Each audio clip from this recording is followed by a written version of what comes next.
New Minnesota Vikings general manager Kwesi adofo-mensah as well as head coach Kevin O'Connell have collaborate, and listen, and they put together a phenomenal rooster for the 2022 Minnesota Vikings. I mean, just look at this offense, you sexy thing. That's right, man. Also, look at this freaking defense where they can be resurgent, come back from being one of the worst defenses in the National Football League last year and also the year before, even though Zimmer's never had a bad defense.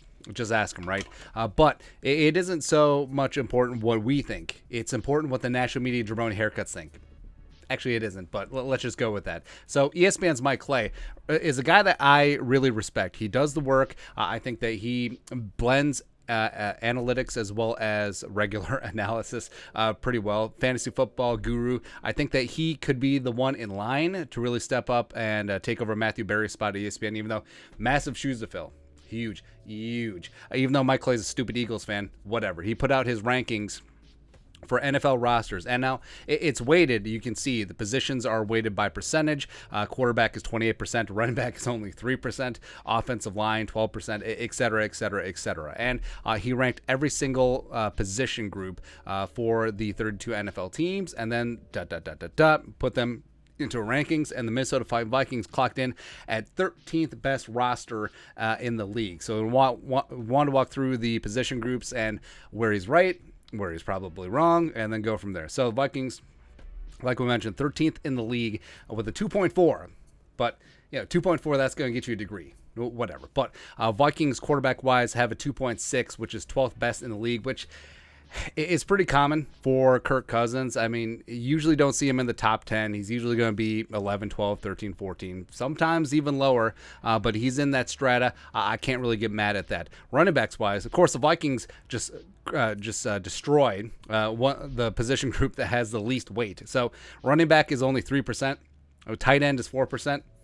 I don't know, man. But the Vikings are third in the league behind only the Browns as well as the Indianapolis Colts. Now, I disagree with the Colts, even though they have Jonathan Taylor-Thomas. Nyheim Hines is cool too, but, whatever. Browns, I understand. Sure. Wide receivers. So wide receiver up there at 11%. It's the third most important position group, according to Mike Clay, behind only offensive line and quarterback. Wide receivers, Vikings clock in at 5th overall behind Cincinnati. Cincinnati's got the perfect 4.0.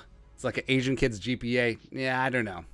Even though, yes, respect Jamar Chase, respect T. Higgins, respect Tyler Boyd. I get it.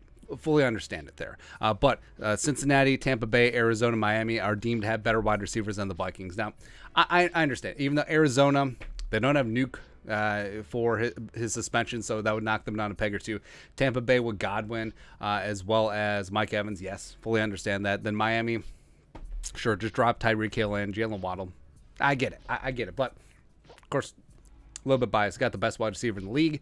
There you go. But also, the Raiders only clock in at 2.9, which is really interesting, even though they have Devontae Adams, who, like I said, now we're free to say that he's one of the best wide receivers in the National Football League.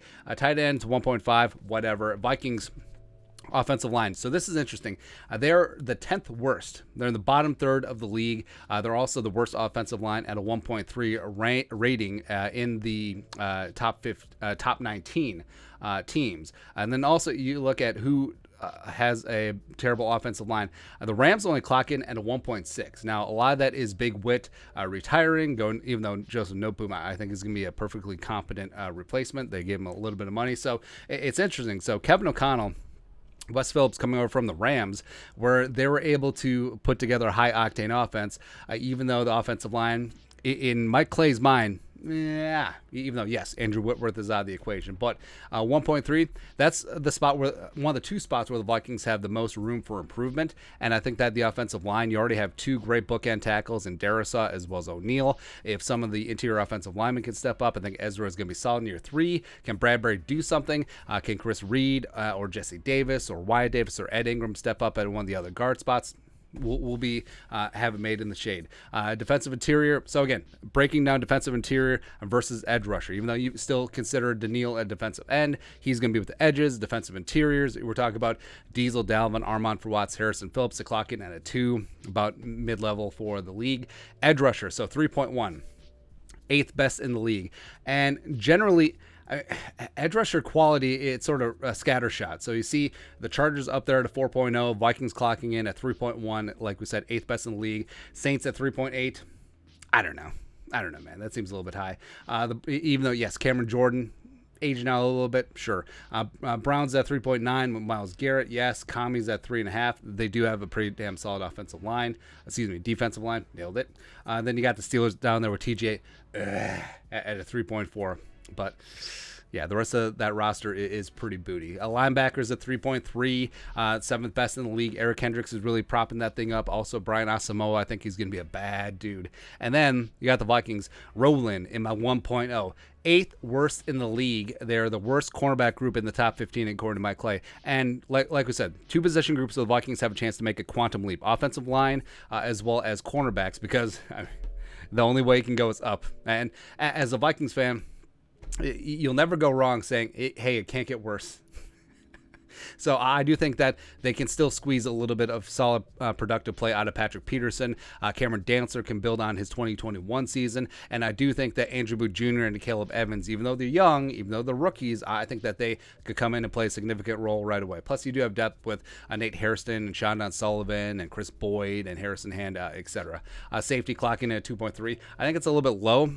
Considering you do have Harrison Smith, who's a damn stud, Lewis Seen, first round assassin, Cameron Bynum, people sleeping on him, whatever there. But it all tallies up. Vikings, 13th best roster in the league, 12th best on offense, and that could certainly go up once the offensive line gets themselves uneffed, and then 16th best on defense. And if Ed Donatel actually gets that thing going, pass rush is there. It's going to make things easier in the secondary. If they can stop the run, they can easily rise up as well. So I would love to see a end of season rankings here, because I think you'll see the Vikings firmly into the top 10. I think offensively, they could be top 5. Defensively, they'll be hovering around the top 10. So you'll have them made in the shade. But like I said, I do respect Mike Clay's takes on this. And again, having this as opposed to just having just some arbitrary ranking, like a power ranking in terms of who has the best roosters. Get out of here. Again, I respect this because you put in that work.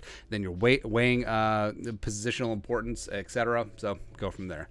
But that's it. Your thoughts and our thoughts on ESPN's Mike Clay's thoughts. He has them ranked 13th best in the league.